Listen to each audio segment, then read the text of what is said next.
Bonjour Denis. Bonjour Franck. Alors déjà, merci beaucoup pour ton temps. Est-ce que tu pourrais te présenter pour celles et ceux qui ne te connaissent pas? Bah, avec plaisir pour le temps. Et puis merci déjà de m'inviter pour cette petite vidéo. Alors je m'appelle Denis Robrex, je suis né en Belgique et où j'ai grandi d'ailleurs. Et puis à l'âge de 27 ans, je suis parti en Inde, une recherche.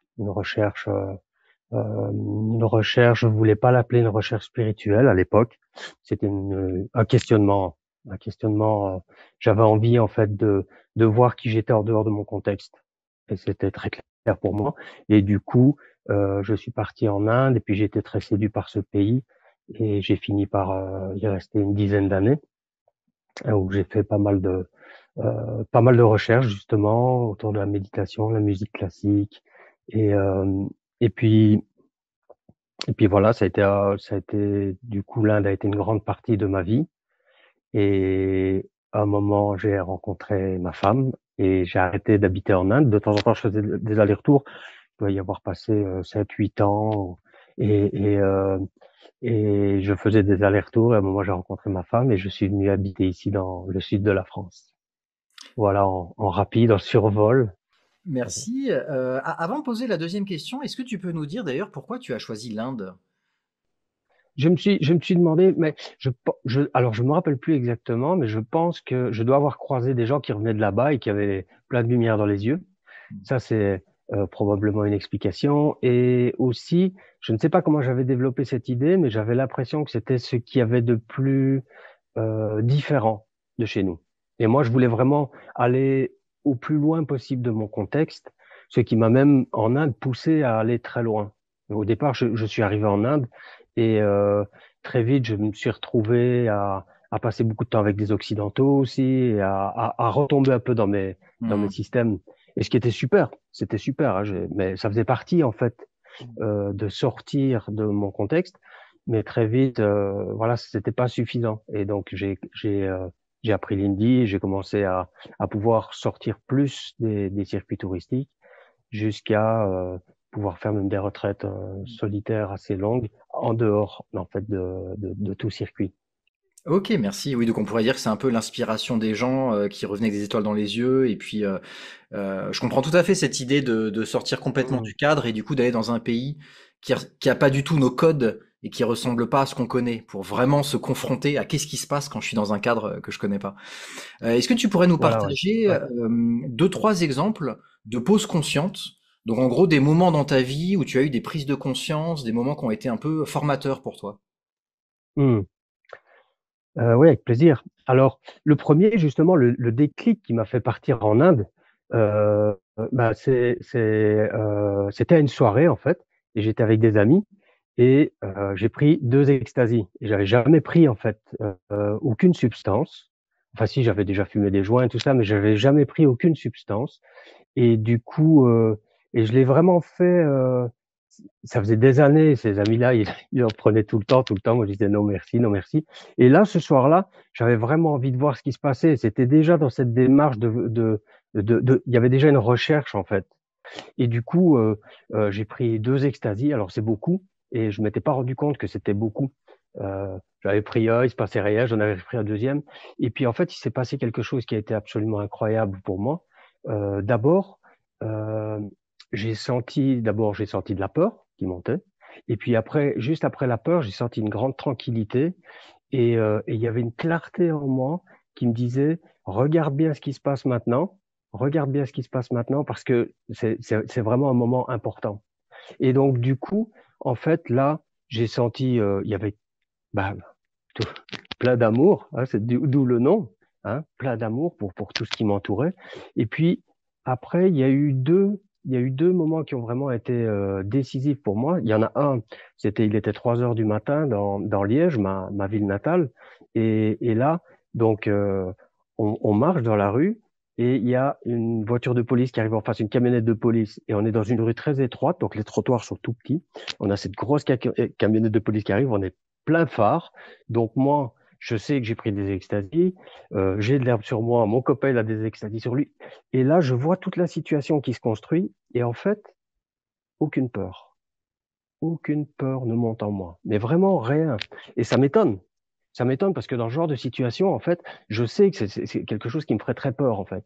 Et là, je vois ce combi de police qui arrive, on est dans les phares et tout, et mon ami, il est en robe, il a les cheveux longs, une grosse barbe, enfin, il y a tous les ingrédients pour avoir très peur dans cette situation-là. Et aucune peur, en fait. Excuse-moi, c'était en quelle année pour resituer le contexte? Ah, c'était, c'était quoi en 96, je pense. D'accord, ok, merci. En 96, ouais. Et alors là, la camionnette de police arrive, s'arrête. Hein, alors, celui qui ne conduit pas ouvre sa vitre parce on est de son côté. On passe sur un petit trottoir comme ça. Il nous fait bonsoir, messieurs. Et nous, tous les deux, avec un très grand naturel et sans aucune peur, on fait bonsoir et on marche. Et ça s'arrête là, on continue. Et là, ça me travaille, ça. Ça, je me dis, là, je suis en train de me voir quand je suis sans peur. Tu vois, je voyais bien qu'en fait, et ça me révélait en fait qu'il y avait un déni là, il y avait un possible, tu sais, j'avais déjà lu des livres sur la spiritualité, l'éveil, l'état sans peur, et là, je voyais en fait qu'il y avait, euh, qu'il y avait quelque chose de, c'est comme si ça me donnait de la foi en fait. Et il y avait un truc qui était très fort aussi, c'est que tout le temps, j'avais dans l'esprit, vis bien cette expérience parce que c'est pas un chemin, c'est pas comme ça que tu pourras te libérer. Donc vis-la bien parce que après ça, regarde bien ce qu'il y a là parce que c'est ça que tu vas chercher, mais c'est pas comme ça que tu vas le chercher. Merci beaucoup. Effectivement, ça permet d'avoir un petit message d'alerte hein, pour dire, préciser que bien Mmh, entendu, on n'incite pas à prendre des drogues. Que là, ce qui est mmh, intéressant, c'est que toi, tu en as trouvé une expérience spirituelle. Mais bien sûr qu'il y a des mmh, gens qui peuvent devenir addicts, il y a des gens qui peuvent avoir une expérience très douloureuse. Donc là, tu parles vraiment de ton expérience. Et je trouve ça très intéressant mmh. justement que tu dises, OK, je goûte à quelque chose qui est intéressant. Il me semble qu'il faut aller chercher de ce côté-là. Mais par contre, le moyen n'est pas forcément juste. Ah ben ça, en fait, j'avais une phrase en tête et c'est le diable qui utilise la puissance divine. Et je ne sais pas d'où elle venait cette phrase, mais pour moi, ça voulait me dire il y a quelque chose de réel, il y a quelque chose de réel, il y a un possible. Il y a ma véritable nature, comme je le dis maintenant, 25 ans après. Mais c'est le chemin de l'addiction, la drogue. Et du coup, en fait, c'est s'éloigner de ça. Et ça, tout ça, c'était clair pour moi. J'ai cette chance, en fait. C'est ce qui a fait que je ne me suis pas perdu, que j'ai pas eu besoin de répéter cette expérience, parce que je savais qu'il y avait quelque chose à aller chercher, mais je savais que ce moyen-là, c'était pas le moyen d'aller chercher. Et ça, c'était clair dès le début. Et du coup, il y a eu une deuxième expérience qui m'a amené à la même conclusion. On va dans une boîte de nuit, toujours le même soir, et là, il y a un gars qui vient juste en face de moi. Il est clairement très tendu. Je vois dans son regard vraiment de la méchanceté. Et puis, il met vraiment ses mains sur mon front comme ça, comme s'il avait un revolver, tu vois. Et puis, il fait. Ouais, mais il est juste devant moi, hein. Et je sais que d'habitude, j'aurais flippé, j'aurais déjà regardé où étaient mes copains parce que il y avait c'était une époque où il y avait pas mal de bagarres de bandes et des trucs comme ça, tu vois. Et là, rien, quoi. Aucune peur. Et du coup, ma- c'est sans y penser, en fait. Je mets ma main sur son épaule, ce qui déjà, j'aurais jamais osé faire ça, tu vois. Et je lui dis, ah bah, c'est sympa, tu t'appelles comment? Et puis il me dit, moi, je suis un hooligan. Tu sais, c'était l'époque, je sais pas si tu te rappelles des hooligans, c'était des footballeurs qui avaient tout cassé et tout. Enfin, c'était un nom de violence à l'époque. Et je lui dis, ah ben, moi, moi je m'appelle Denis et je suis maçon, parce que j'étais maçon à l'époque. Et il me dit, ah, t'as pas du travail pour moi? Tu vois, et hop, c'était parti sur autre chose. Et là, j'ai vu, en fait, cet événement-là, c'est particulier, et c'est particulier de parler de ça sur ta chaîne, Franck, parce qu'on parle de drogue, et c'est vraiment, le, dans le bouddhisme, aucun intoxicant de l'esprit et tout ça, c'est la base, c'est la base. Mais pour moi, dans mon expérience, si tu me le demandes, ça a été quelque chose qui a été pivot, en fait, parce que ça m'a donné un élan. J'avais déjà des envies spirituelles, mais ça m'a donné un élan. Je me suis dit, c'est pas contenu dans le petit truc. J'ai eu la chance à un moment de voir quelque chose qui m'a donné de l'élan pour pouvoir aller très loin. Et c'est ça qui a fait que je suis parti en Inde. Merci beaucoup pour cette anecdote. Alors, il y aurait plein de choses à dire par rapport à ça. Déjà par rapport à la drogue, alors moi j'ai la chance de faire de l'accompagnement thérapeutique. Je vais aussi en Mmh. prison pour accompagner des détenus. D'ailleurs toi aussi on pourra en parler. Et donc j'ai accompagné aussi des anciens drogués qui combattaient justement cette addiction. Donc je sais à quel point ça peut être difficile et ça peut amener de la souffrance. Mmh. Et en fait je voulais Mmh. juste partager qu'il y a une étude que j'ai trouvée très intéressante par rapport à l'addiction. Et ça peut aussi expliquer pourquoi toi ça a été une expérience du coup positive et pourquoi ça peut être une expérience négative. Et en fait, cette étude, c'est un Américain qui est parti du principe, enfin qui a plutôt fait le constat que la plupart des études étaient faites sur des rats et que les rats, on les mettait dans des cages. Et puis du coup, je crois, si je dis pas de bêtises, je crois que c'était de l'héroïne. Et à côté de ça, il y avait de l'eau normale, donc il y avait de l'eau avec de l'héroïne et de l'eau normale. Et donc on met un rat dans une cage. Et puis on met plein de cages comme ça, Mmh. avec à chaque fois un rat dans une cage. Et donc très rapidement, le rat devient addict à l'eau avec l'héroïne, et donc il ne prend que ça jusqu'à en mourir. Et en fait, lui, il s'est dit, mais cette expérience, est-ce qu'elle n'est pas biaisée? Parce qu'en fait, les rats, c'est des animaux ultra sociaux, c'est des animaux qui ont besoin de vivre en Mmh. collectivité. Donc, qu'est-ce qui se passe Mmh. si maintenant on met une énorme cage avec 50 rats, avec des toboggans, avec des arbres et tout, et on refait la même expérience. Ah oui, j'ai oublié de rappeler que le postulat de départ, c'était aussi de dire comment ça se fait qu'il y a des gens qui prennent de la drogue une fois, ils sont pas addicts. C'est ce qu'on appelle d'ailleurs la drogue festive. Et il y a des gens qui prennent de Mmh. la drogue une fois et tout de suite ils tombent addicts. Il s'était dit c'est bizarre parce que Mmh. Mmh. comment ça se fait qu'il y a des différences? Et là, il s'est rendu compte que donc dans cette cage avec ces cinquantaines de rats, avec les toboggans, l'eau, les arbres et tout, bah en fait la plupart des rats ne s'intéressaient pas à l'eau avec l'héroïne. Mmh. Et donc ça tend à montrer, cette étude en fait a été Mmh. assez révolutionnaire parce qu'elle a tendu à montrer que l'une des raisons de l'addiction et l'une des raisons des prises de drogue, c'est en fait la solitude. C'est en fait un mal-être. Mmh. Et que du Le coup, mal-être. et la grande souffrance, c'est que la plupart d'entre nous, quand on agissait avec un drogué, on avait tendance à le culpabiliser, à lui dire c'est pas Mmh. bien ce que tu fais, c'est nul. En prison, Mmh. typiquement, les drogués, on les excluait. On les mettait dans des Mmh. zones de dégrisement, dans des zones où ils étaient seuls. Mmh. Donc on les rendait encore plus seuls. Et donc Encore plus fragile, ouais. Mmh. exactement, ça ne faisait que renforcer Mmh. cette fragilité et du coup cette envie de prendre une drogue, parce que la drogue c'est un Mmh. échappatoire et donc si on Ouais. rajoute de la souffrance, on aura Mmh. encore plus envie de consommer. Et donc c'est hyper intéressant parce que ça permet d'observer la drogue avec un regard complètement différent et de se dire, ok, donc la première chose qu'on devrait faire en fait quand on voit quelqu'un qui a un problème d'addiction, bah en fait c'est de créer du lien avec lui. En fait Mmh. c'est d'être en amitié avec lui, de comprendre qu'il y a une souffrance à Mmh. la base et plus du coup on va lui dire, ah mais t'es nul, fais pas ça, plus on risque de Mmh. renforcer en Bah fait cette oui, souffrance. bien Donc sûr. voilà, je voulais juste Ouais. partager ça parce que je trouvais ça Ouais. intéressant et je trouve que c'est très lié en Mmh. plus au bouddhisme pour le coup, et en règle générale à ce qu'on partage, c'est que le fait d'être en communauté, le fait d'être ensemble, bah Mmh. ça peut aider aussi à sortir de ces phénomènes d'addiction. Ouais, ouais, ouais. Alors Tout à voilà, fait. c'est une petite Ouais. parenthèse que j'avais envie de Ouais, partager. ouais, ouais, ouais. Non, non, mais intéressant, ouais. Et est-ce que tu aurais d'autres exemples comme ça de pauses conscientes, de moments dans ta vie qui ont été assez importants pour toi et fondateurs? Mmh. Ouais. Alors, donc, quand je suis parti en Inde, donc je te disais, peu à peu, je me suis éloigné du tourisme et j'ai commencé d'abord par faire des randonnées dans les contreforts de l'Himalaya où je prenais pas de carte, j'avais pas de montre, j'allais nulle part, j'avais juste un sac, j'avais de quoi cuisiner dans mon sac, puis je réapprovisionné dans des petits villages. Et toujours, j'essayais de me perdre, en fait. J'ai l'impression que j'ai essayé de me perdre, alors pas physiquement, il y avait toujours moyen, à un moment d'un village, de retrouver une route et puis de prendre le bus et de revenir à une ville. Mais j'essayais à l'intérieur, en fait, de me déboussoler et pour voir ce qui reste. C'était vraiment ça, c'était pour voir ce qui reste, qu'est-ce qui reste si tout change, en fait. Hmm. Et, euh, et puis un jour, je suis tombé sur une petite maison d'un ermite qui m'a bien plu. Et là, j'ai commencé à donc j'ai eu l'autorisation de rester dedans et je l'ai gardé pendant plusieurs années. Et j'y allais chaque année à la mousson et je faisais des retraites solitaires. En fait, j'avais pas encore vraiment en Inde trouvé un enseignement de méditation qui me correspondait vraiment. J'avais fait déjà une ou deux retraites différentes, mais pas vraiment un enseignement qui me corresponde. Et alors concrètement, justement, dans cette retraite, ça je trouve ça hyper intéressant parce que moi personnellement, j'aurais pas été capable de le faire. J'aurais eu besoin justement d'une structure. Moi, j'ai eu l'occasion parce que Hmm. j'ai un parcours où j'ai passé presque une quinzaine d'années dans le bouddhisme tibétain et donc ça me donnait un cadre. Hmm. Et donc quand j'ai Ouais. pu faire des retraites au Népal, et du coup j'avais mon cadre, j'avais mes Hmm. textes, J'avais mes Mm, récitations et donc mm, finalement c'était assez facile parce que j'étais sur des rails. Alors ça veut pas dire que c'était mm, facile à pratiquer parce qu'il y a toujours des envies de se distraire, des envies de faire autre chose. Mais mm. comment toi t'as fait du coup quand t'étais là-bas et que t'avais pas encore reçu un cadre pour trouver ton propre cadre? C'était quoi en gros les outils que tu avais et les méditations que tu avais pour faire ces retraites?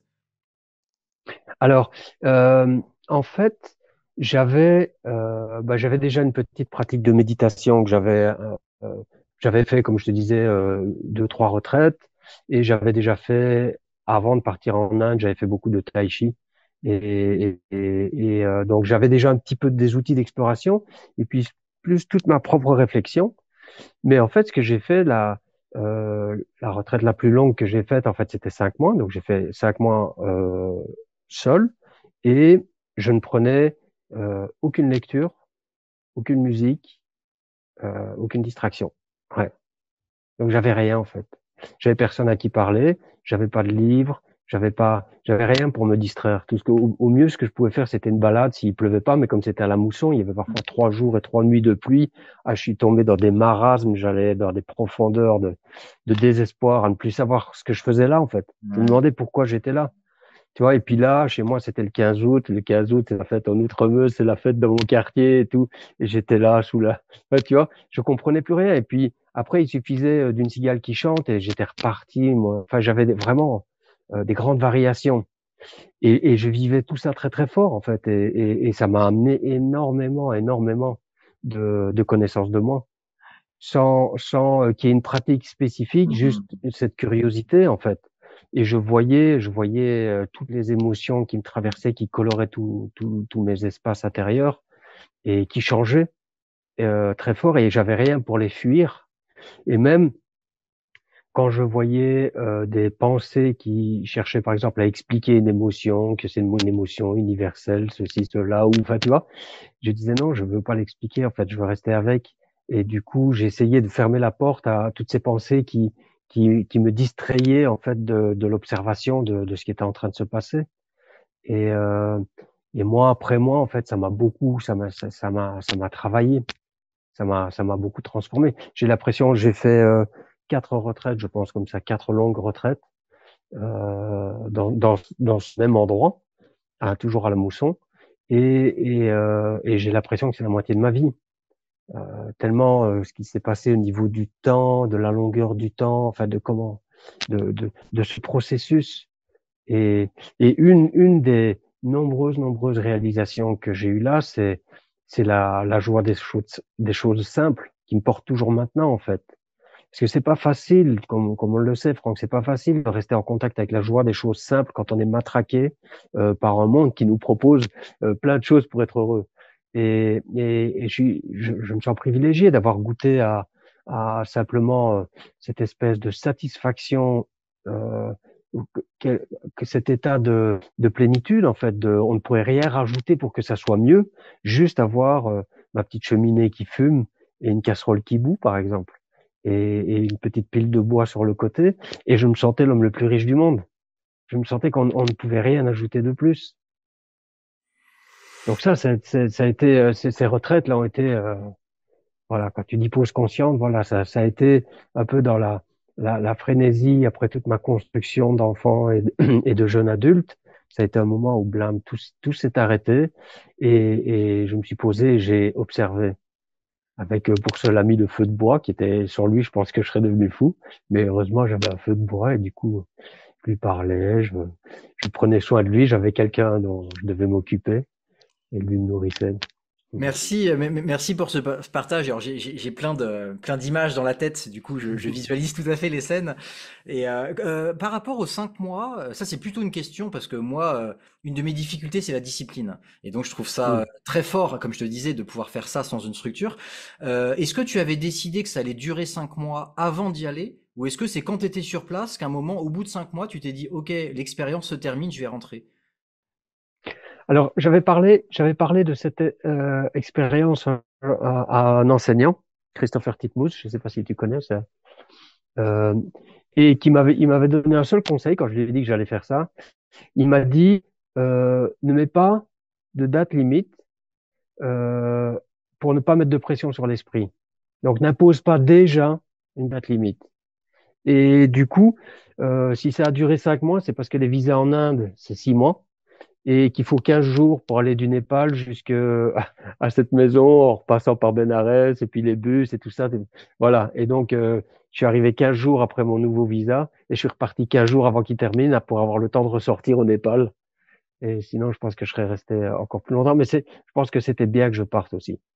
C'était D'accord. vraiment bien que je parte parce que la première rencontre que j'ai faite après ces 5 mois, quand je suis revenu à Bénarès, et il n'y avait pas encore vraiment beaucoup d'Occidentaux, c'était un Anglais que j'ai invité à manger. Et là, je me sentais frénétique avide de relations, en fait. Tu vois, je sentais que j'avais été loin, en fait, dans le manque de relations. Et donc, je lui ai vraiment sauté dessus au gars pour l'inviter. Et puis, euh, et puis après, j'ai déjà raté complètement mon repas parce que le sel à Bénarès est beaucoup plus fort que le sel dans l'Himalaya que j'avais. Et donc, c'était immangeable ce que j'avais cuisiné. Et en plus, à chaque fois, la discussion, mais c'était pas possible parce qu'à chaque fois qu'il disait quelque chose, je voyais dans mon esprit tout ce que ça bougeait dans mes émotions. Quand il disait quelque chose ou qu'il me posait une question, je voyais pourquoi j'allais répondre ça, mes intentions et tout. Et en fait, c'était pas fluide. Et donc, lui, il y avait des grands silences, tu vois, lui il disait un truc et puis moi, je répondais pas. Enfin, tu vois, donc 5 mois, je pense que c'était bien. Ah, c'est intéressant ce que C'était tu dis, super parce que bien. c'est comme si quelque part le trop de présence et d'observation faisait qu'il y avait un manque de naturel dans l'échange. Il y a Ouais, une espèce de ouais, paradoxe, quoi. Ok. Je ouais. voulais juste partager par rapport à ce que tu disais sur le fait qu'on n'est jamais seul en fait dans ce genre de lieu.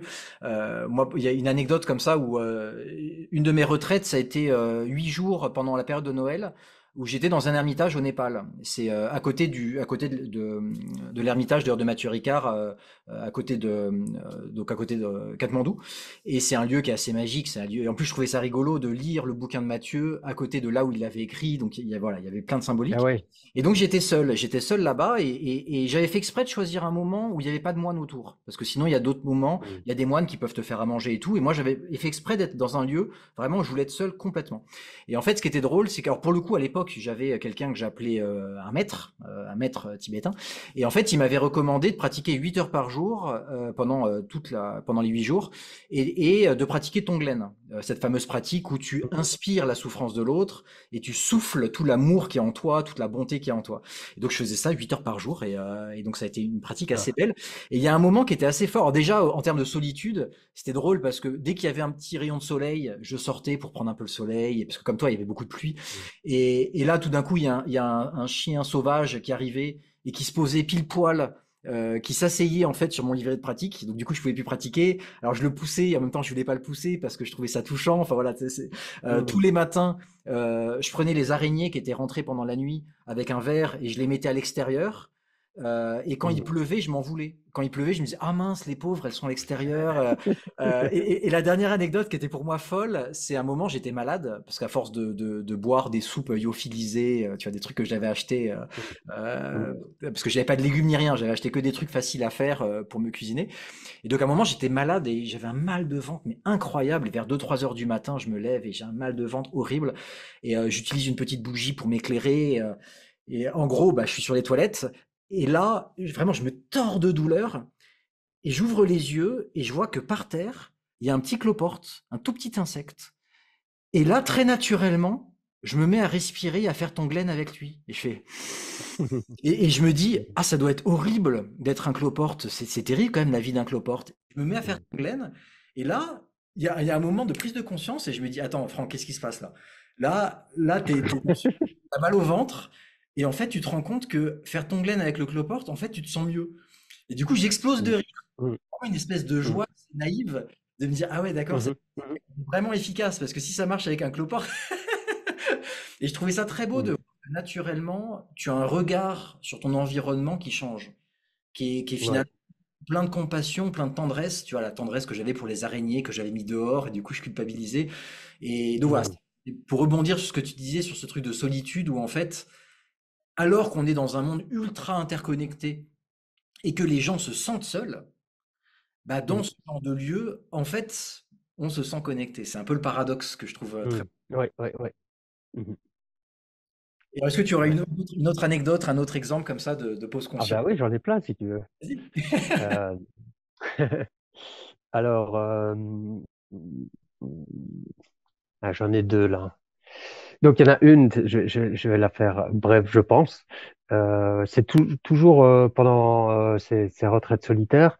Un moment, j'ai été parti marcher et puis je pensais à la liberté et je me sentais super libre. Je me sentais super libre. Je me sentais libre. En fait, j'étais en Inde, pas parce que j'aimais pas l'Occident ou mon pays, j'aimais bien de retourner chez moi. Et du coup, je me sentais libre de retourner ou de ne pas retourner. Je me sentais libre de rester plus longtemps. Je me sentais libre d'aller. Voilà, j'avais suffisamment d'argent pour voyager, pour aller à la mer ou pour aller à la montagne, ou tu vois, ou pour rentrer en Europe. Enfin, je me sentais complètement libre. Et puis là, à ce moment-là, à l'intérieur de moi, il y a comme une petite voix qui dit, est-ce que tu es sûr que tu es vraiment libre? Et là, en fait, j'ai commencé à avoir un autre niveau de liberté où il se pourrait que où je voyais en fait, et peu à peu, j'ai commencé à voir tout un tas de choses que je n'aurais pas fait parce qu'elles me faisaient peur ou que je me sentais obligé de faire, tu vois? Et que en fait, ça m'amenait à remettre en question en fait ce que veut dire libre.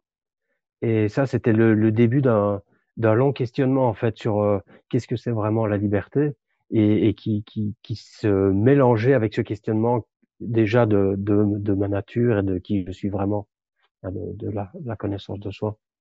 Donc ça, c'était un moment qui a été important et fondateur pour moi. Et il y en a un autre aussi. Alors là, c'est plus pendant une retraite solitaire. Là, c'est au Rajasthan, toujours en Inde, hein. Tu vois que c'est quand même beaucoup là que ça s'est passé pour moi. Euh, et là, je suis au Rajasthan, c'est le désert. Et le Rajasthan, euh, j'avais fait à l'époque 600 kilomètres à pied dans le Rajasthan avec un âne. Et là, je revenais 10 ans plus tard, au point de départ, sur un rocher, au début du désert. J'étais sur un rocher. C'est un endroit où il y a un joli petit temple, un petit lac sacré. Il y a personne qui habite. C'est très tranquille. Comme on pourrait dire un petit village fait que avec des temples et un chai shop pour les pèlerins qui vont et qui viennent. Super beau et juste un gros arbre là avec des singes qui se battaient. Et j'étais dans un état de tranquillité sur mon rocher. Et vraiment, je sentais ces moments lumineux un peu où il y a vraiment une grande plénitude. Et puis là, j'entends une musique qui arrive et c'est une Jeep qui arrive sur la piste et qui, plus elle s'approche, plus ils peuvent mettre la musique si ça va jusque 10, ils mettent sur 12, tu vois, où tout distorsionne et tout, enfin, voilà. Et ça remplit tout l'espace, les oiseaux sauvent, et le chai shop qui est à 50 mètres, et une Jeep qui arrive au chai shop avec des élèves en uniforme bleu, et surtout sur uniforme en Inde. Et, euh, et plein de vie et tout qui gueule. Et là, ils m'ont pas vu, tu vois, je suis là. Et puis à l'intérieur, je sens que ça ferme, tu vois. Et je sens que déjà, déjà ma plénitude, elle est moitié gâchée parce qu'il n'y a plus le calme. Et puis là, je crains qu'ils me voient, tu vois. Et puis ils viennent un peu dans les rochers, ça ne manque pas. Il y en a un qui fait là, là, là, un blanc. Et puis hop, ils arrivent comme une marée. Ils étaient, je sais pas, une quinzaine, tu vois. Hop, ils arrivent. Et là, à l'intérieur de moi, je sens que ça, j'avais pas envie en fait. J'avais envie de prolonger ce moment. Et puis, à l'intérieur, il y a quelque chose qui dit, et, euh, et pourquoi pas accueillir la vie, parce qu'après tout, c'est la vie qui vient te rendre visite. Et ça a été un moment super important, parce que en fait, plutôt que de m'attacher à une définition de ce que c'est que d'être heureux et de ce moment et de ne pas le laisser partir, en fait, et du coup d'être incapable d'accueillir le moment suivant, eh ben j'ai changé complètement de perspective. Et du coup, je suis resté assis tranquillement. Ils sont arrivés avec toute leur vie, ces jeunes là. Et puis alors, ils m'ont posé les 10 questions qu'on pose toujours en Inde, qu'on a toujours en Inde. Hein. What is your name? Where you come from? Are you married? Hein? How much you earn? Hein? Combien tu gagnes? Et tout ça, et tout ça. Les 10 premières questions, je dis, il y a eu droit. Et puis après ça, et en fait, c'était joyeux comme moment. Et j'avais vraiment l'impression d'être la vie. C'est quelque chose que j'avais déjà cultivé, ce point de vue, mais quand on cultive des points de vue, parfois ils nous reviennent au bon moment. Et là, il était revenu au bon moment pour me sauver de mon enfermement. Et, euh, et du coup, j'avais vraiment cette impression c'était la vie qui regardait la vie, et qui venait voir la vie. Et du coup, quand ils me posaient leurs questions, c'était joyeux. Et après, ils ont tous voulu faire des selfies, donc on a fait des selfies. Moi, je suis resté là comme ça. Ils se mettaient à côté de moi, ils prenaient leur portable. Et puis ils sont repartis. Et en fait, c'était aussi bon, ce moment-là, il était aussi bon que le moment d'avant. Et c'est là que j'ai compris quelque chose qui a été fondamental pour moi, c'est qu'en fait, la souffrance, elle vient souvent de l'incapacité d'adopter le bon point de vue dans le moment. Et ça m'a permis de me connecter énormément aux enseignements du Bouddha, qui, euh, qui finalement nous apprend des points de vue qui ne créent pas de souffrance ou qui en créent de moins en moins, comme de voir une situation, quand on vit une situation qui est difficile, si on voit l'impermanence, à ce moment-là, hop, déjà, ça construit moins de souffrance si on est capable de voir l'impermanence.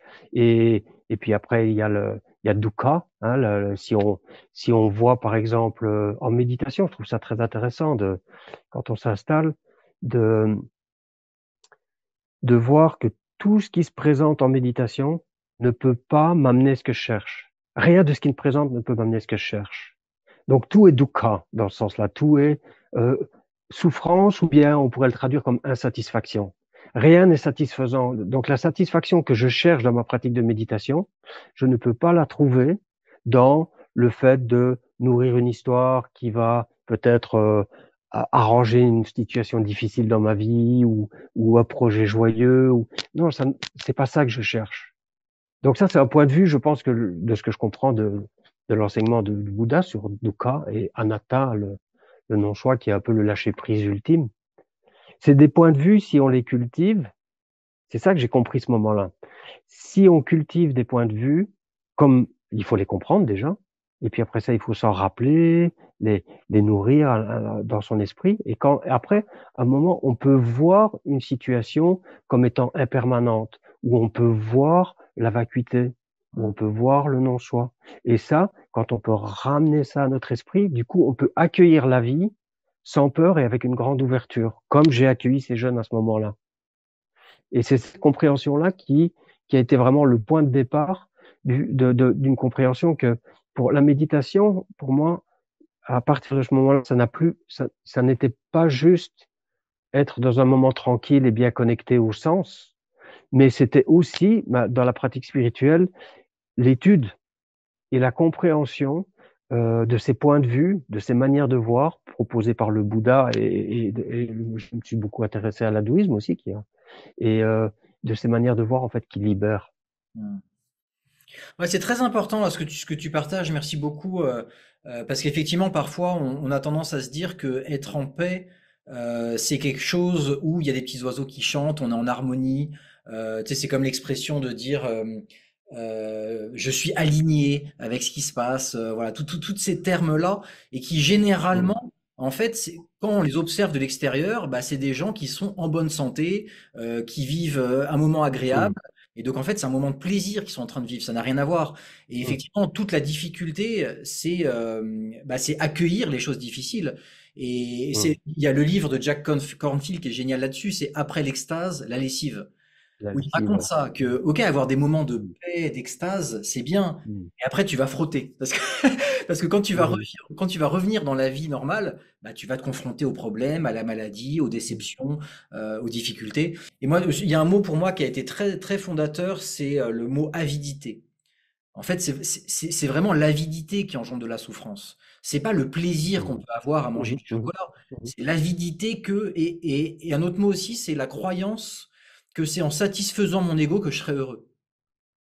mm, Qui est vraiment une mm, croyance. Et c'est cette mm, croyance qu'il faut supprimer. C'est pas l'ego qui a supprimé, c'est cette croyance de satisfaction de l'ego mm, qu'il faut supprimer. Et donc je trouve ça voilà, très, très juste ce que tu mm, dis.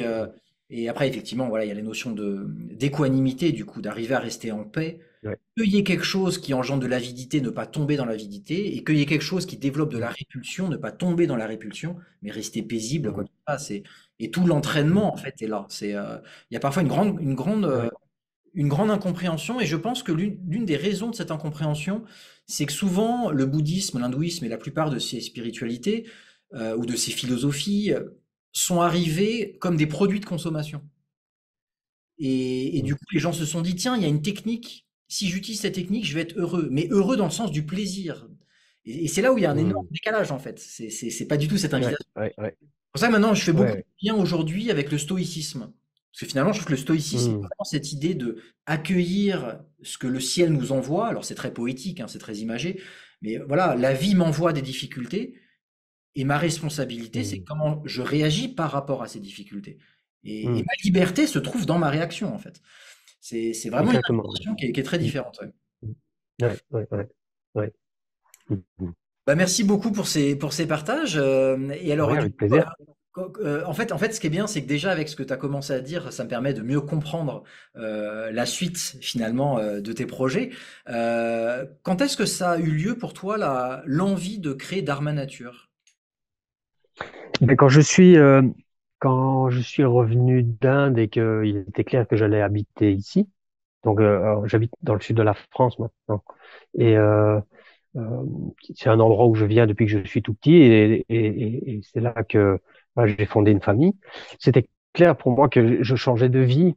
À un moment, je savais pas si j'allais vivre une vie monastique, à rester, même si c'était pas forcément dans un monastère, mais ce type de vie de recherche, ou ou si ça allait être la vie familiale. Et puis voilà, c'est avéré que c'est la vie familiale. Et quand je suis revenu habiter ici en France, j'avais déjà commencé à enseigner en Inde la méditation, et, et j'avais envie de continuer à m'entourer d'une sangha, d'une communauté, et j'avais envie de continuer cette dynamique en fait. Donc j'ai fondé Dharma Nature pour continuer à rassembler des gens et à explorer en fait ensemble la recherche spirituelle et la pratique. Donc ça, c'était en 2005. Et donc le nom donne déjà des informations, du coup, Dharma Nature pour justement expérimenter la méditation au sein de la nature. Au sein de la nature, donc dans beaucoup d'activités de ce que je propose, la nature est très présente parce qu'il y a cette notion de simplicité. Et puis la nature est vraiment un des éléments soutenants, en fait, je trouve, de l'éveil. Euh, et Alors, aussi excuse-moi, Dharma Nature. Hmm. tu as utilisé un terme, moi j'adore j'adore aller, dès que j'entends des mots comme ça, aller gratter un peu. Euh, Tu as parlé du mot éveil, est-ce que tu pourrais donner une définition pour toi? Ça c'est difficile, hein. Je vois pas encore trop de quoi il s'agit. Quand on parle de l'éveil du Bouddha mais euh, en fait ces moments que tu demandais de pause consciente pour moi sont des moments d'éveil. C'est comme il y a des petites morts, il y a des petits éveils, et les petites morts pour moi c'est par exemple quand quelqu'un qu'on aime décède par exemple, on perd une partie de notre univers. Donc on meurt un peu aussi, quelque chose. Ou bien quand on aime par exemple le café et qu'on décide d'arrêter le café, il y a une petite mort aussi dans. Enfin voilà, on en a plein des petites morts et il y a plein de petits éveils aussi. Et donc ce que tu appelles des pauses conscientes, pour moi c'est des moments d'éveil. C'est des moments où il y a plus de clarté, comme si auparavant on vivait un peu comme des somnambules et par réflexe et par habitude, et que subitement, en fait, on ouvre les yeux et ça nous permet de ne plus vivre par habitude et de choisir un chemin qui nous convient mieux. C'est des moments d'éveil. Après, le grand éveil, euh, si telle chose il y a, je n'ai aucune idée. En fait, je me régale de ne même pas essayer de savoir à quoi ça ressemble. Je pense, voilà, je préfère comme ça. Alors, merci beaucoup pour cette réponse. Je t'avoue que ça me plaît beaucoup. Parce que moi, comme je disais, j'ai eu un parcours dans le bouddhisme tibétain. Et dans le bouddhisme tibétain, l'éveil, c'est quelque chose d'assez magique. On parle de Mm, la vue omnisciente, où ça y est, on voit tout. Donc il y a une espèce d'état d'éveil où on considère que ça y est, c'est bon, on est arrivé au bout du chemin. Et en fait, mm, moi, j'ai cru à ça. Pendant des années, je cherchais ça. C'était de devenir un Bouddha pour aider les autres. Et en fait, mm, c'est par l'expérience. Aujourd'hui, j'ai un peu la même définition que toi. Aujourd'hui, je me dis, non, mm, pour moi, l'éveil, c'est des moments où je suis dans cette pleine présence, dans cette pure conscience, où juste je constate, et c'est un moment qui n'est pas, on va dire, pollué par ma personnalité, par mes envies, par mes mm, rejets, par mon ego. C'est juste un moment où là, tac, ah, là, je goûte un truc paisible, même, et je peux avoir une douleur, je peux avoir mal au genou, mm, et vivre ce moment-là. C'est vraiment des moments, mhm, on mhm, pourrait mhm. appeler béatitude. Oui, oui, À mon avis, oui. dans la religion chrétienne, c'est ce qu'on appelle béatitude typiquement. Et donc Mm, voilà, donc je te rejoins complètement sur cette idée mm. d'avoir des petits moments d'éveil et de goûter à ça, et comme un parfum, et puis de sentir que parfois ça s'infuse, puis parfois le fait justement de vouloir regoûter à ça, ça va être Ah l'obstacle ben oui, qui va faire qu'on va pas bien regoûter. sûr, bien sûr. Ouais. Mhm. Bah merci pour ces partages. Est-ce que tu as d'autres choses que tu as envie de partager par rapport à Dharma Nature? Donc, alors pour information, donc tu as un site internet. Je le mettrai bien sûr en description de la vidéo. J'ai vu que Mhm, tu proposais plusieurs retraites par an dans des lieux mhm, différents, dans des temporalités différentes, avec des activités différentes. Il y a de la marche, il y a de mhm, la méditation allongée. J'ai un peu voilà, j'ai un peu potassé, j'ai un peu regardé tout ça. Il y a vraiment mhm, énormément d'activités différentes que tu proposes. Est-ce que tu as envie mhm. de rajouter quelque chose par rapport à ça? Oui, je pourrais peut-être dire en fait que peut-être une des spécificités de Dharma Nature, c'est que toutes les retraites, la manière dont je m'y suis pris, c'est euh, d'aller rencontrer des mondes. Et donc j'ai été rencontrer, par exemple, euh, le monde des grimpeurs. J'ai fait pendant des années méditation et escalade. Et du coup, c'était en Autriche. Et il y a des gens qui pratiquaient l'escalade, mais qui ne pratiquaient pas la méditation, mais qui étaient intéressés. Et on avait des moments de méditation le matin et le soir. Et pendant la journée, on faisait de l'escalade. On avait des périodes de silence pendant qu'on faisait l'escalade. Et puis, il y avait des questionnements. On explorait des questionnements. Qu'est-ce qui arrive à la pensée pendant qu'on est sur le mur? Qu'est-ce qui se passe? Est-ce qu'on a des histoires qui se développent ou pas? Et tout. Et puis après ça, on en débattait en bas. Et puis, donc, tout est basé sur le fait de l'exploration et du questionnement. Et puis, et chaque fois, j'ai fait beaucoup de retraites en mélangeant méditation et créativité, méditation et famille, méditation et ski de randonnée. Euh, voilà, j'ai méditation et marche. Euh, j'ai fait.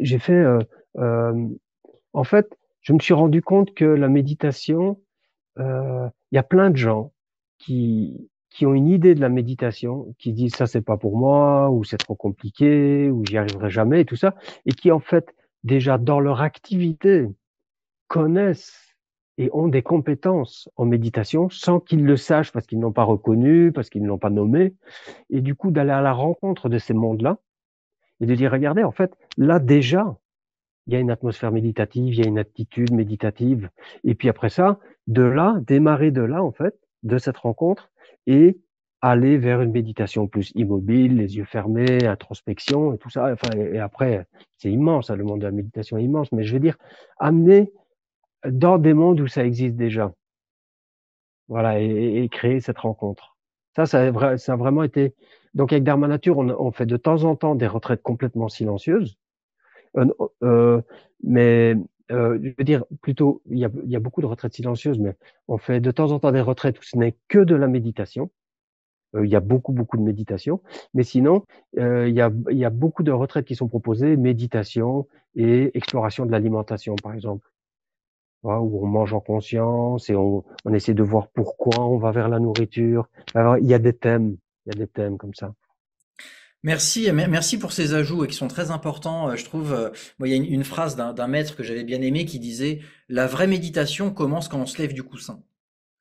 Et Hmm, donc c'est un peu cette idée-là. Et de la même manière que, comme tu le disais, il y a des gens qui en fait ont des aptitudes de méditation qu'on pourrait dire de pleine présence, d'attention. hmm, Et en même temps, il y a aussi des gens qui ont des grandes, on va dire, compétences de pratique, qui peuvent faire zazen pendant 2 heures sans bouger, mais qui dans la vie quotidienne sont pas capables d'accueillir leurs émotions, d'avoir des relations harmonieuses. Donc c'est drôle parce qu'on voit hmm. aussi qu'effectivement, si on reste complètement bloqué sur le côté méditation, c'est poser ses fesses sur un coussin et ne plus bouger, bah on peut développer une certaine compétence de ça, mais Hmm. on n'aborde pas la vraie pratique, qui est celle d'accueillir C'est les pas émotions. transformateur. Hmm, Exactement, hmm. exactement. Et ce que tu C'est disais, pas ça me fait rire suffisamment. parce que du coup, on se rencontre entre autres grâce aussi à Ludovic Parreira, qui fait partie des gens que j'ai interviewé il y a quelques années sur ma chaîne, qui est un vice-champion du monde de jiu-jitsu brésilien. Et ça me fait sourire parce que là, le week-end prochain, on va faire un atelier justement MMA et méditation. Comment dans le combat, Ok. on peut amener de la Mhm. Bien méditation, sûr. de la Et bien conscience. sûr. Et, voilà, et j'adore ton idée Oui, bien méditation. sûr, oui. Méditation et escalade, si tu refais ça, moi ça m'intéresse, hein. Je suis très preneur. Ouais, ouais, ouais. Ouais. Mm. Et alors l'autre, on va dire, gros projet que tu as lancé, en plus de Dharma Nature, c'est Dharma Techno. Est-ce que tu peux nous parler de Mhm. l'origine de ce projet, de comment ça t'est venu et qu'est-ce que Mhm. c'est? Mm. Alors, Dharma Techno, c'est venu d'une rencontre en fait avec Déby, est maintenant une amie et on travaille ensemble depuis pas mal de temps. Et en fait, Debbie, elle fait partie du collectif Spiral Tribe, les spirales. Alors, il y a pas mal de gens qui les connaissent. C'est un peu eux qui ont initié le mouvement des free parties, des raves, dans le mouvement techno, d'abord en Angleterre. Et puis, ils ont eu des gros problèmes avec Thatcher et tout ça, et ils sont venus en France. Et en France, ça a explosé. Ça a été toute une époque où plein de gens connaissaient les spies, allaient à ce qu'ils faisaient, à ce qu'ils proposaient. Hein, donc c'était des free parties. Et, et donc Debbie, c'est sa famille, c'est son monde. Et en même temps, elle faisait à l'époque du Vipassana de Goenka depuis 10 ans, et elle allait vraiment d'un monde à l'autre. Un monde où presque on s'habille en blanc, on mange végétarien et on a une attitude, tu vois, très tenue et très digne et très Oui, juste, avec juste pour amener du contexte, pour expliquer aux gens qui connaissent pas, les retraites Vipassana, c'est des retraites de 10 jours en silence qui sont extraordinaires, hein. D'ailleurs, je vous invite à le faire si vous pouvez. C'est vraiment un voyage intérieur extraordinaire. C'est 10 jours, dont 9 jours en silence, avec 11 heures de mm, pratique par jour. Et comme tu mm, l'avais dit tout à l'heure aussi, il n'y a aucune distraction. Donc, on n'a pas le droit d'amener de quoi mm, écrire, un livre ou autre. Donc, c'est vraiment mm. une pratique pour le coup avec une énorme discipline et une grande rigueur. Donc, je trouve ça intéressant Voilà, on parle de cette dame qu'elle avait d'un côté ce Vipassana très rigoriste, très voilà. grande discipline, et en même temps les raves. Je te laisse continuer. Ouais, voilà. Donc elle en a fait pendant une dizaine d'années. Je sais pas, elle en a fait une quinzaine au mois de retraite. Et elle était très impliquée là-dedans. Et puis après ça, elle revenait sur son terrain en caravane avec son frère qui mixe, son neveu qui mixe, son cousin qui mixe, du son partout. Et puis après ça, elle est VJ, donc elle allait mixer des images dans des raves. Et puis alors là, c'est l'antithèse en fait. C'est l'antithèse de ce qu'elle vivait. Et elle se sentait déchirée entre ces deux mondes. Déchirée entre ces deux mondes. Et aussi, bon, et avec aussi beaucoup de perdition. Tu vois, beaucoup de drogue elle a perdu des amis, tu vois, et ça l'a questionné, et en même temps, elle aimait ce monde. C'est Très ça. intéressant par rapport à ça, c'est qu'en fait, typiquement, à Vipassana, c'est vraiment pour moi une expérience extraordinaire. On fait cette expérience d'équanimité dont on a parlé tout à l'heure. On fait cette expérience que Mm, parfois j'ai mal au genou, et mon corps a mal au genou, mon ego ou ma personnalité a mal au genou, mais la conscience qui observe ça est en paix. Et donc c'est vraiment mhm, une invitation à expérimenter ça. Et donc à chaque fois, il y a la voix de Gwenka qui parle d'impermanence, Et donc mm, la rave où on va aller chercher du plaisir, où en fait on est en manque de quelque chose et on va aller chercher de la drogue, ou alors on n'est pas à l'aise dans sa vie quotidienne et on va s'évader dans la musique, bah dans ce cas-là, effectivement, c'est une antithèse. Et donc je trouve ça très mm. intéressant, parce qu'effectivement, ça Ouais, m'intéresse de voir comment elle a créé un pont entre les deux, en fait. ouais. Et ben du coup, le pont s'est fait parce que quand elle me racontait ça, euh, je me suis rendu compte que en fait, il y avait donc eux, ils ont des centaines de milliers de followers, tu vois. Et je me suis rendu compte que dans cette masse de gens, il y a beaucoup de gens qui cherchent la même chose que ce qu'on cherche dans la méditation, c'est-à-dire peut-être on pourrait dire la liberté, d'accord? Et du coup, je me suis rendu compte qu'en fait, il y a plein de jeunes et de moins jeunes, les moins jeunes sont peut-être coincés alors que les jeunes démarrent plus, mais qui vont utiliser la drogue, la transe, la fête, la communauté, parce qu'il y a cette dimension de communauté aussi qui est très très forte dans le monde des ravers, et, euh, et parce que en fait ils cherchent complètement autre chose, que ça soit au niveau sociétal, hein, et ça c'est très très très fort pour eux, hein. C'est beaucoup de gens qui sont très engagés en fait pour ce monde, mais aussi il y a une recherche spirituelle, ils cherchent vraiment autre chose. Et la manière dont ils le cherchent est très différente de celle dans la manière dont nous on cherche dans le dharma, mais c'est la même source qui les bouge, qui les motive. Et du coup, et j'ai proposé à Déby, j'ai dit, mais on pourrait faire une retraite de méditation, où on fait 5 jours de silence. Il y a un DJ qui vient avec nous, qui participe à toute la retraite. C'est sans drogue et sans alcool, clair, évident. Hein. Et ça, c'est marqué partout sur toutes nos communications, parce que sinon, ça va partir en vrille très vite. Et, on fait 5 jours en silence, et le 5e jour, il y a un DJ qui est là avec nous, et qui mixe. Et là, nous, on démarre tous en silence. Tu vois, alors, ça fait 5 jours qu'on est en silence et qu'on médite et on a un programme, c'est pas Vipassana, mais on a quand même, je sais pas, 5-6 heures de méditation assise, plus 2 heures de méditation marchée, tu vois. Donc, et puis là, le soir où il va de la musique, c'est une méditation. Donc, c'est pas, on fait une pause et on va faire la musique, on reste en silence, les gens ne parlent pas entre eux et chacun va vivre l'expérience du son. Et donc, on s'assoit, on est en silence, puis peu à peu, le son rentre. Et déjà, après 5 jours de silence, rien qu'un son, ça nous bouge, ça nous touche énormément, en fait. Et puis, peu à peu, il se construit un rythme, il y en a qui commencent à danser, et puis après ça, c'est l'explosion. Et puis, après quelques heures, ça nous ramène à la posture assise, hein. Et puis, là, le silence revient, on réarrange la salle pour le lendemain matin, tout le monde va dormir. Et le lendemain matin, on est toujours en silence. On revient et on s'assoit à 6h15 du matin, on s'assoit et on continue notre retraite comme si rien ne s'était passé. Ça fait comme s'il y avait eu un mirage un peu. Mais pendant la danse, en fait, il y a la danse, il y a la transe et tout ça. Tu vois, donc c'est vraiment un format qui fonctionne bien et euh, ce qui est intéressant, en fait, c'est que je pense qu'on a trouvé un format qui est honnête et qui ne trahit pas le dharma, mais au contraire qui est au service. Tu vois, et souvent, c'est quelque chose que j'ai entendu et c'est quelque chose que je penserais moi-même si j'entendais parler de ce projet. C'est au début, pour beaucoup de gens, c'est oh, qu'est-ce que c'est ça?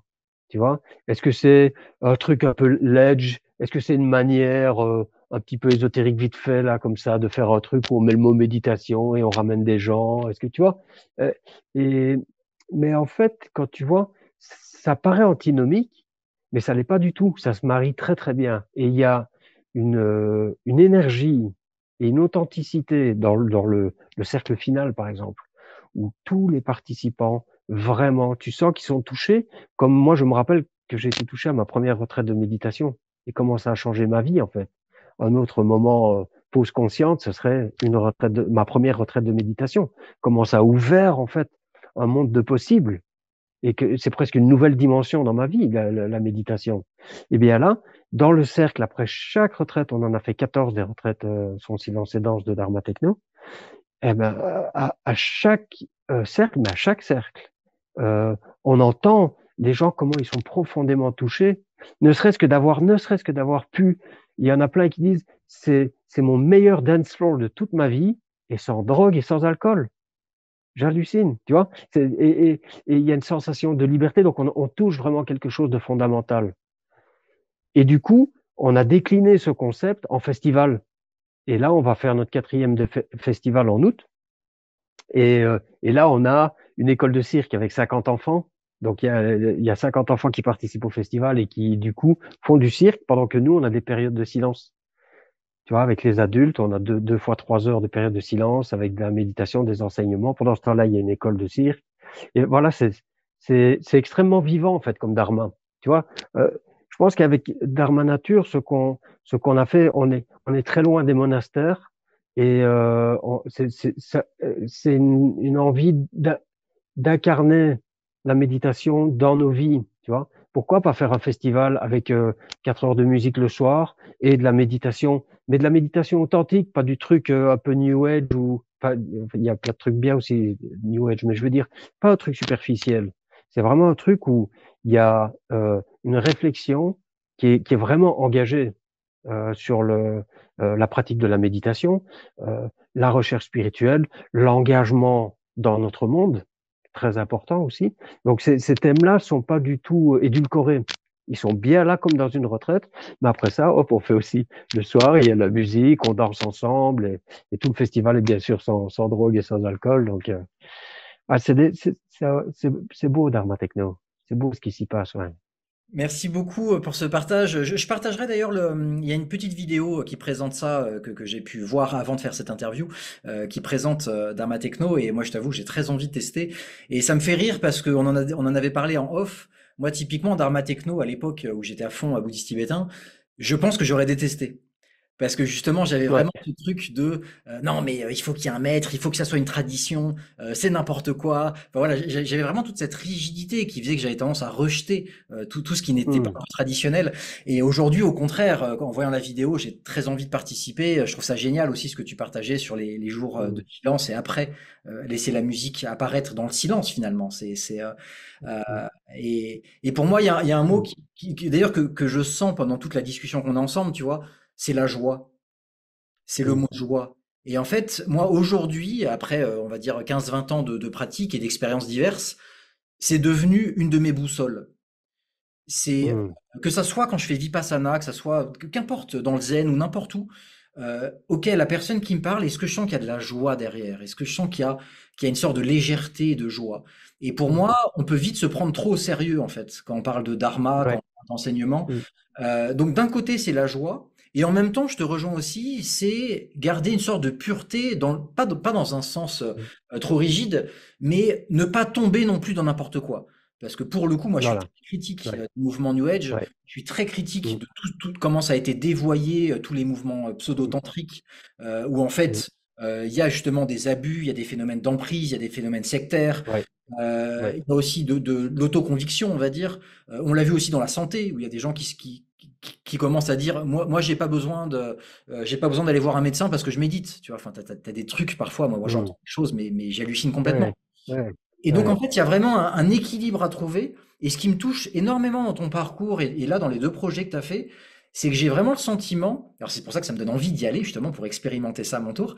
J'ai vraiment le sentiment que tu as su trouver cet équilibre, de garder quelque chose de pur, de beau, de profond, et en même temps de se libérer d'une structure un peu trop disciplinaire et un peu trop Hmm. rigide, finalement, qui convient pas forcément au monde actuel. Et donc, j'ai vraiment le Ouais. sentiment Ouais. que tu as trouvé ce juste équilibre entre les deux. Hmm. Hmm. Oui, pour moi, je pense que les structures un peu plus rigides, un peu plus disciplinaires, elles ont leur place, mais il faut pas qu'il y ait qu'elles. Et pourquoi est-ce qu'il n'y aurait pas de la méditation dans des trucs? Pourquoi est-ce que c'est juste une structure rigide dans laquelle vraiment tu te retires et il n'y a plus rien? Après, c'est difficile quand tu sors d'une structure comme ça, d'une expérience, par exemple, une des choses, je pense, qui est difficile pour le Vipassana de Goenka, après 10 jours aussi à fond, et puis tu retournes dans ton quotidien, et comment est-ce que tu fais l'intégration? Tandis que là, si tu vas à un festival et il y a de la méditation, mais pourquoi pas? Pourquoi pas? On prétend pas que c'est le chemin de l'éveil, hein, mais il y a tellement de gens qui sont contents de venir à un festival, ils viennent avec des enfants, c'est sain, il n'y a pas d'alcool, on médite, on a le smile, on est dans la nature, c'est en pleine nature, tu vois. On a un grand chapiteau, enfin, tu vois, Ouais, c'est bon enfant. et puis dans cette idée justement d'intégrer ça, moi tu vois, parce que j'ai eu l'occasion de faire 4 fois Vipassana, et en fait en discutant avec des gens qui pratiquent depuis des années, et ça je l'ai vécu dans les deux d'ailleurs, je peux juste deux anecdotes très rapides, que ça soit dans le bouddhisme tibétain ou dans le Vipassana. Dans le bouddhisme tibétain, j'avais discuté avec quelqu'un qui avait fait 2 retraites de 3 ans. Et donc moi je me disais, waouh, c'est impressionnant, je suis impressionné, machin, et à un moment j'avais parlé de relations et de couple avec lui. Et il me disait, mais Franck, quand tu as compris l'impermanence, tu comprends que ça n'a plus aucun sens de se mettre en couple, puisque tout est impermanent. Donc finalement, à quoi bon Je suis pas l'amour? d'accord. Et là, je me disais, mais quelle tristesse d'en arriver à cette conclusion. Et en fait, j'ai entendu la même chose chez Vipassana, où là, c'était pas par rapport à l'impermanence, là, c'est par rapport à l'équanimité, où il y a des gens qui me disaient, mais Franck, moi, j'ai fait 40 Vipassana. Bon, bah, quand tu as vraiment compris l'équanimité, tu équanime avec tout. Donc, à quoi bon le sentiment amoureux? Puisque finalement, bah, c'est pareil, ça sert à rien, ça reste impermanent. Et là, pareil, je me disais, mais quelle tristesse! Mais en fait, comment ça se fait que normalement des parcours qui sont censés amener une libération, la libération, c'est la libération de la souffrance, c'est la libération de ce qui nous rend malheureux. Mais en aucun cas, ça doit supprimer de la joie, de l'amour, une Ben envie, non. une famille. Et là, vraiment, je me disais, mais en fait, c'est, comme on le disait avant, chaque structure Mm. très rigide et très disciplinaire peuvent amener, pour moi, Mm. ce dévoiement en fait, quoi, c'est cet excès Mm. qui fait. Et d'ailleurs, les 2 personnes en question, quand j'y pense là, c'était des gens que moi j'appelais des gens fanés. Pour moi, fané, c'est Mm. une expression qui veut dire ce que ça veut dire. C'est vraiment quelqu'un qui est fané. Tu sens que c'est quelqu'un qui a de l'expérience, mais il n'y a plus de sève, tu vois, il n'y a plus de vie qui se Mm. passe, il n'y a plus de joie derrière. Ouais, ouais. Ouais, Et, c'est sous contrôle en fait. C'est sous contrôle et à un moment, il faut lâcher aussi. Je veux dire, la vie, elle se produit en nous aussi. Enfin, c'est pour ça. Tu mentionnais brièvement la méditation allongée, mais c'est une autre.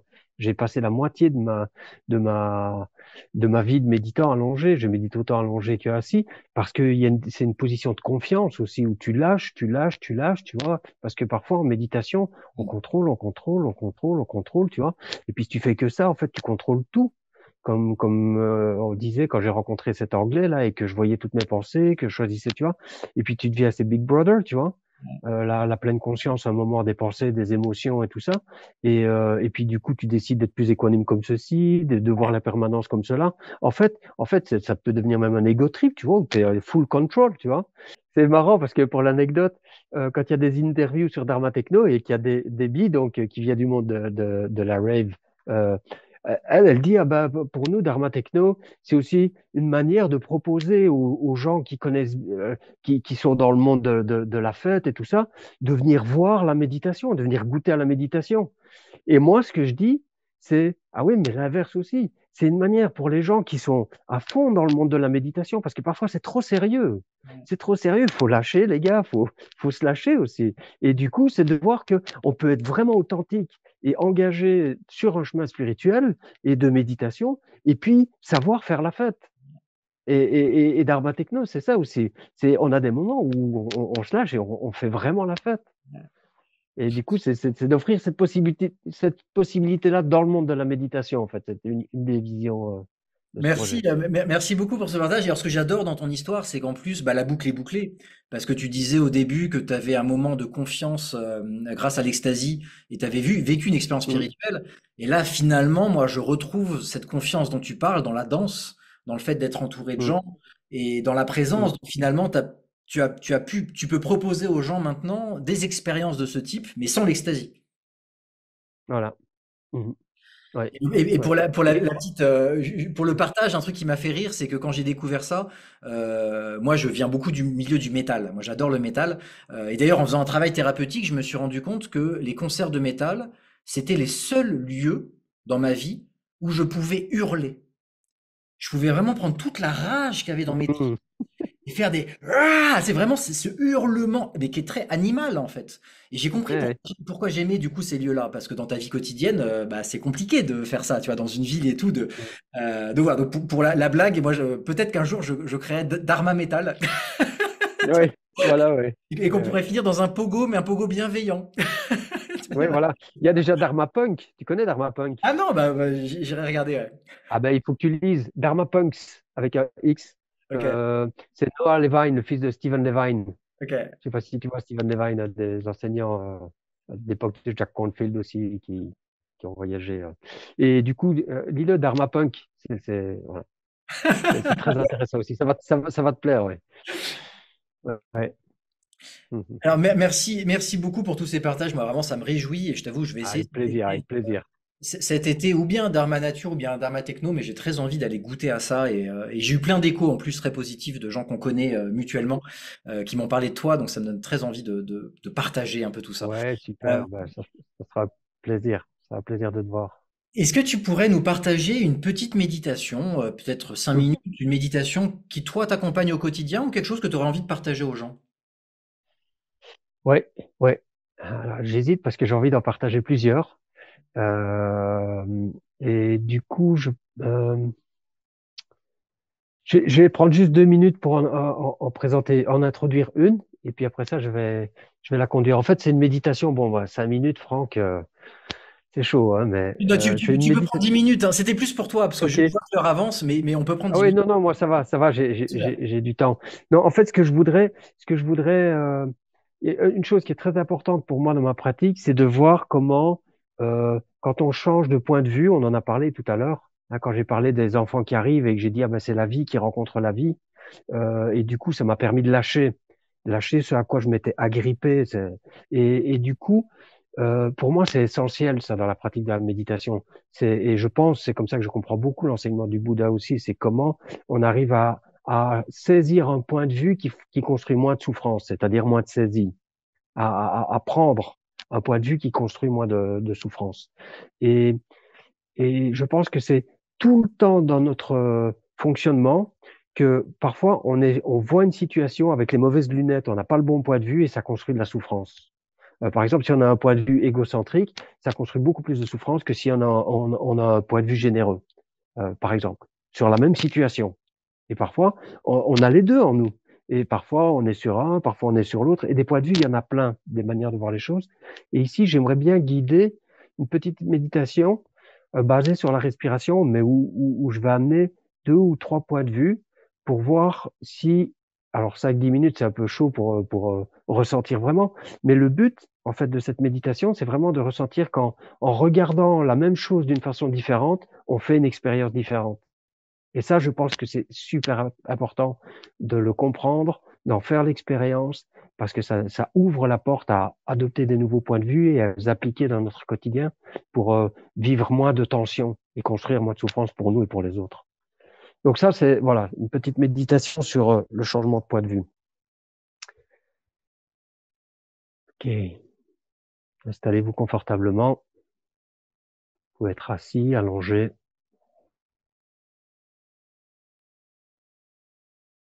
Si vous êtes assis, vous pouvez veiller à ce que la colonne vertébrale soit bien droite jusqu'au sommet du crâne, sans être raide.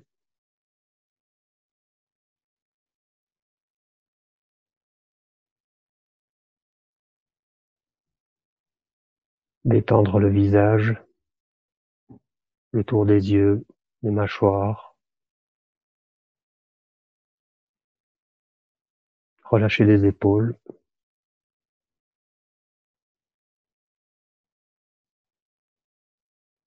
Libérer le mouvement du bas-ventre.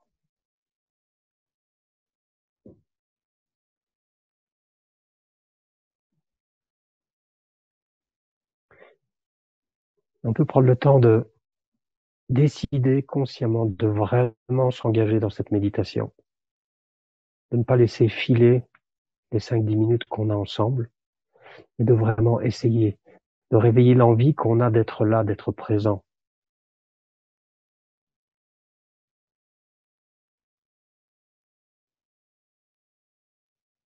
Et on peut amener notre attention à la sensation physique de la respiration.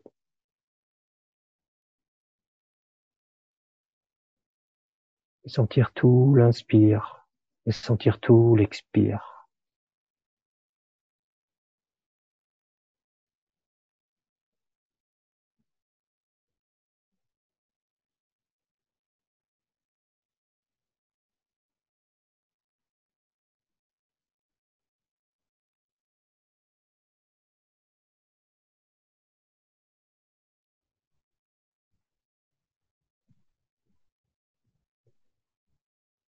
Il est fort probable qu'il y a déjà des pensées parasites qui sont là, c'est pas du tout un souci. Dès que vous remarquez que vous êtes parti dans une histoire, vous lâchez cette histoire et vous revenez à la sensation physique de la respiration.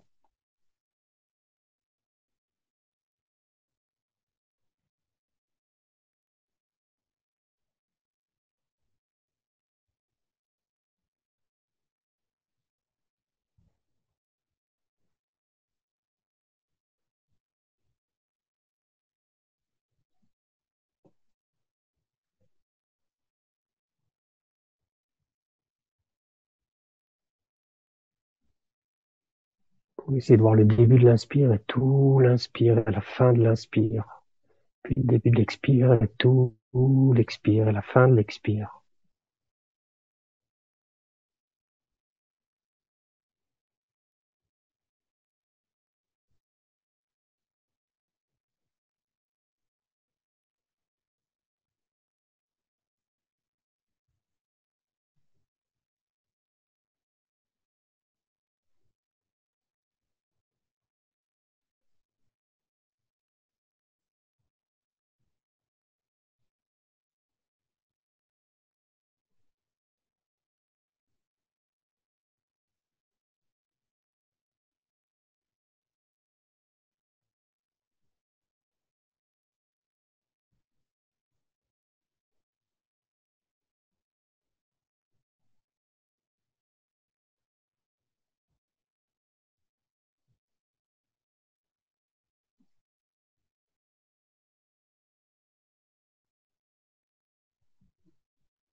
tout en observant la respiration, on peut réaliser qu'en fait, ce qu'on observe, c'est le corps qui respire.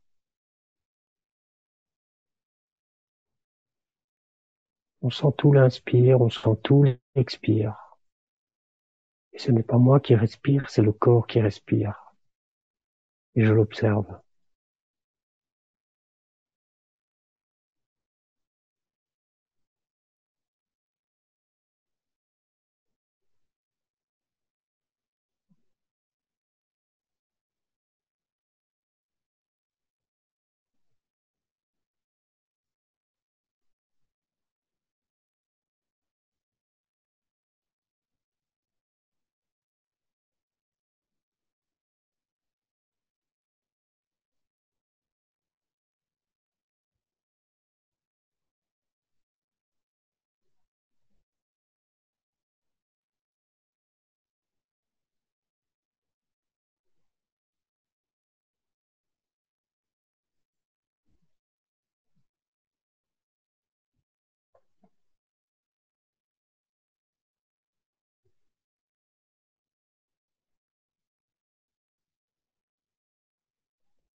Et on reste tranquillement présent à observer le corps qui respire.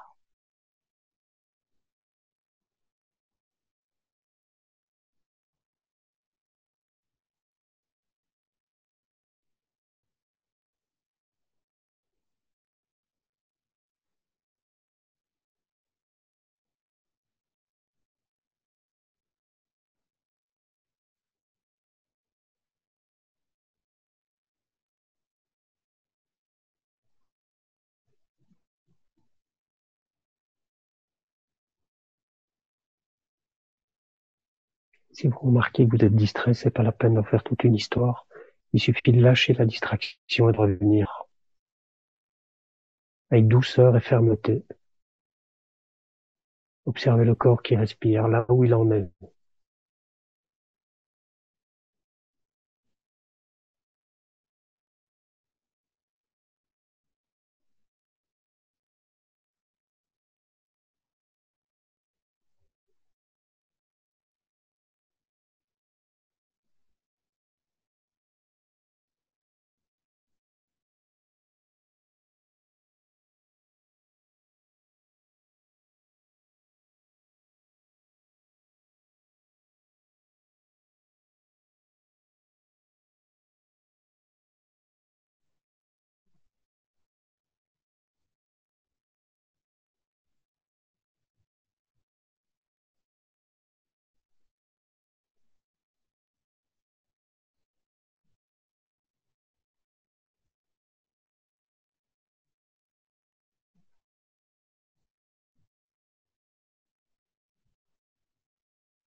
Tout en restant connecté à la respiration. On peut maintenant se dire que c'est la nature, la vie qu'on observe. Il y a en ce moment même des milliards de corps qui respirent en même temps. C'est la vie qui respire. Il y a des centaines de milliards d'animaux qui respirent en même temps. C'est la vie qui respire à travers chaque chose. C'est ça qu'on observe. C'est le mouvement de la lune et du soleil. C'est le ressac des vagues. Il est là pour le moment. Ce n'est pas moi qui respire. J'observe. Tout l'inspire. Tout l'expire.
Voilà, Franck, je ne sais pas si le bol s'entendait bien, j'ai pas.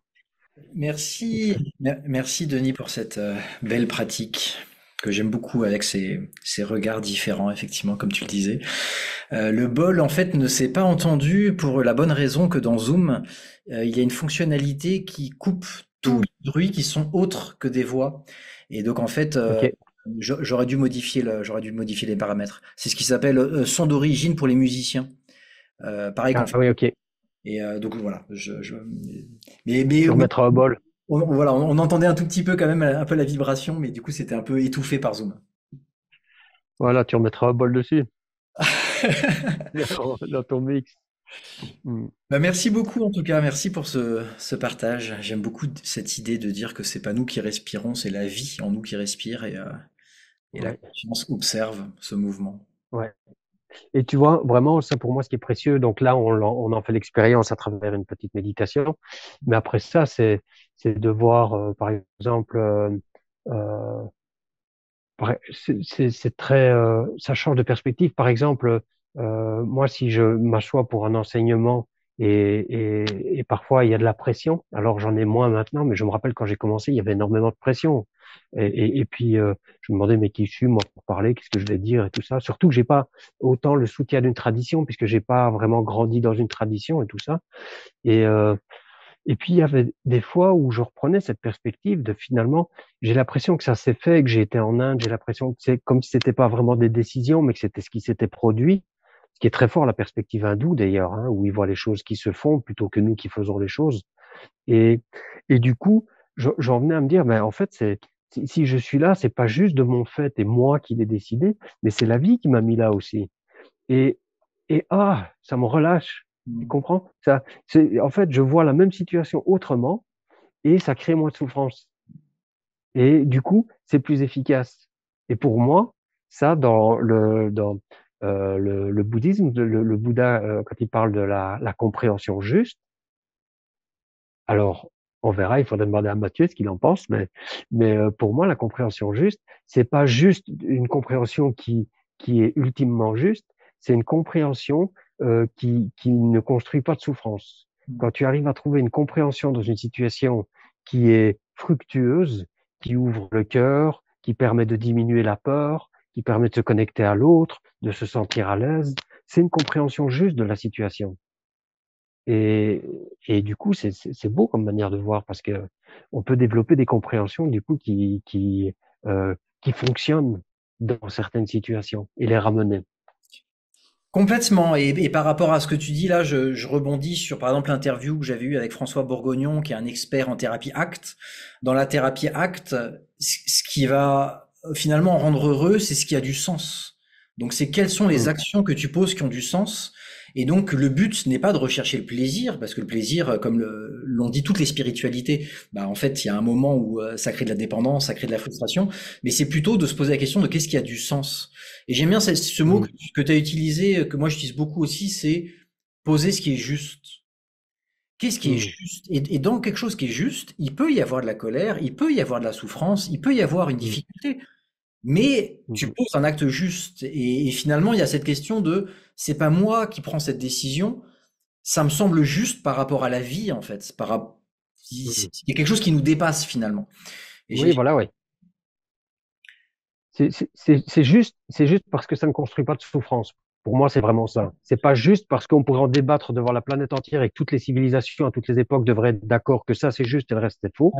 Mais c'est juste parce que cette manière de voir que ça, et si on prend les religions, eh ben, chaque religion, en fait, devrait être jaugée Ouais. à leurs résultats. Donc, si elle produit un peuple aimant, non violent, qui est au service de la vie, alors leur point de vue, leur manière d'expliquer leur cosmologie est juste pour moi. Tu vois, c'est pas un débat de ah oui le point de vue scientifique est plus juste que le point de vue non. Le point de vue qui construit le plus d'harmonie entre tous les êtres vivants et le point de vue juste.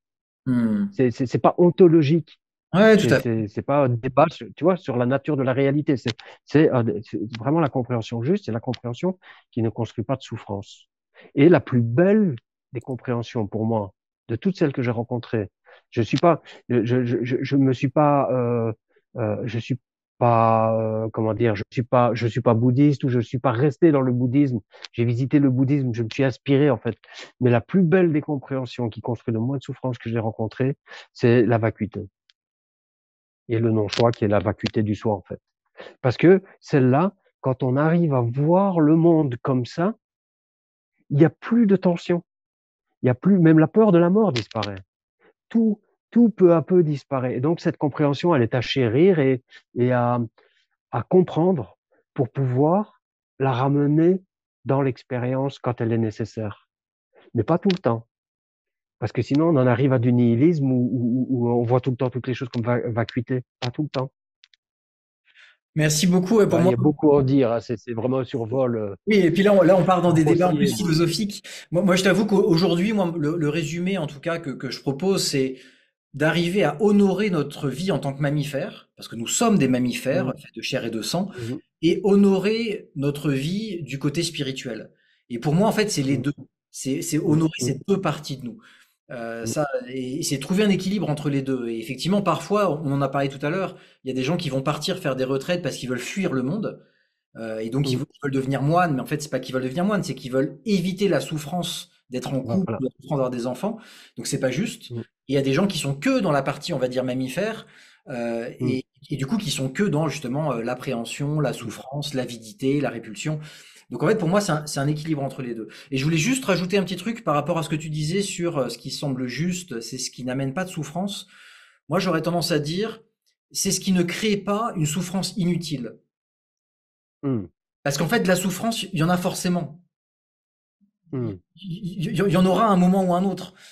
Donc en fait, moi, mhm, ce qui me semble, pour moi en tout cas aujourd'hui, ce que j'utilise comme une boussole, c'est ne pas ajouter de la souffrance inutile. On fait mhm, avec la souffrance qui est là, et voilà, on en aura, hein, des déceptions, des pertes, des décès, des maladies, voilà, il y en aura, mais ne pas en rajouter, quoi. C'est vraiment ça. Et pour mhm, moi, ce qui me semble juste, ce qui est en faveur de la vie, c'est ce qui ne rajoute pas de la souffrance par rapport à ça. Mais mhm. on pourra en parler pendant des heures. Oui, oui, voilà, oui, oui.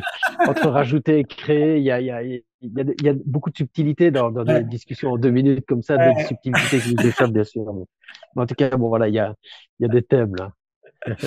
Bon, bah, ça sera l'occasion de faire peut-être d'autres discussions et d'autres vidéos là-dessus, justement, sur un peu les différents concepts. D'accord. Si un Annie, jour j'ai l'honneur de t'interviewer, Franck, je te poserai cette question. eh ben, écoute, pourquoi pas? Est-ce que tu aurais Oui. un mot de la fin ou est-ce que tu penses que ce que tu viens de dire juste avant, du coup, c'était déjà un mot de la fin? Un mot de la fin, non, je veux bien encore, euh, j'ai envie de dire aux gens qui nous écoutent, j'ai envie de dire plein de choses en fait aux gens qui nous écoutent, mais ce que j'aurais envie de dire, euh, quelque chose qu'on a peut-être, que j'aimerais bien aborder en tout cas, c'est la nécessité de la communauté, je pense, dans le chemin spirituel. Ah, d'ailleurs, dans le bouddhisme, c'est un des trois joyaux, je pense, hein, Bouddha, Dharma, Sangha. Sangha, c'est la communauté. Et, euh, et la nécessité, surtout, je pense, à notre époque, parce que la communauté, elle est de moins en moins évidente, euh, de, de se relier vraiment s'il y a des aspirations spirituelles, une recherche de connaissance de soi et tout ça, de vraiment se relier à d'autres gens qui marchent sur le même chemin, qui font la même recherche, même si c'est pas dans la même tradition, pour discuter, pour partager des livres, pour vraiment avoir aussi bénéficié de l'expérience des autres et tout ça. Sans ça, Je pense on peut vite être isolé et perdre ne pas avoir l'enthousiasme nécessaire pour avancer sur ce chemin de transformation. Ça, c'est un thème aussi que on pourrait faire 1 heure d'interview juste là-dessus. Et voilà, Merci. Bah, c'est quelque chose en que plus, je voulais rajouter. ce qui est chouette, c'est que ça permet de Mm, rebondir aussi sur ce qu'on avait dit au début, c'est-à-dire que typiquement par rapport à la drogue, l'une des causes de l'addiction, en plus de la drogue, c'est la mm, solitude. C'est cette souffrance de mm, solitude. Et donc effectivement, il y a vraiment cette idée d'être ensemble, de partager ensemble, de recréer du lien. Et donc typiquement, si on voit des gens à côté de nous qui ont des actions qu'on considère néfastes, comment on peut créer du lien avec eux? Moi, c'est ce qui fait que j'adore aller en prison. D'ailleurs, on n'a pas évoqué ça, mais il y aura d'autres choses à mm. évoquer. Moi, c'est ce que Il j'adore y dans aura mon ouais. travail, en accompagnant des détenus, en fait, c'est de voir la solitude qu'ils ont, que parfois il y a l'influence du groupe qui leur fait faire Mm, des actions bah, négatives, pour le coup, qui engendrent de la souffrance, mm, et vraiment de créer du lien et d'éviter d'avoir ce truc de, OK, toi, t'es pas bien, donc je te parle pas, voilà, cette espèce de préjugé. Et d'ailleurs, moi, un truc qui est très important pour moi, à chaque fois que j'accompagne quelqu'un, c'est de lui dire, non, non, mais c'est cette action qui a été jugée, c'est pas toi qui a été jugé. mm, C'est pas mm, l'individu qu'on juge, c'est l'action qu'on a jugée. Et de vraiment faire cette mm, distinction entre les deux, parce que si on juge quelqu'un, c'est fini, il n'y a plus de discussion.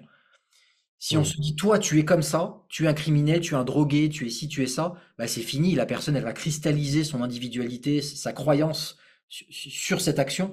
Alors que si on lui mm, dit, non, mais tu as eu mm, cette action, mais tu es autre chose, tu es beaucoup plus vaste que cette action, c'est mm, aussi et du coup, toi, je peux t'aimer, je t'aime toi, je n'aime pas l'action que tu as faite, mais toi, je peux t'aimer. mm, C'est vraiment quelque chose qui mm, permet de créer du lien aussi.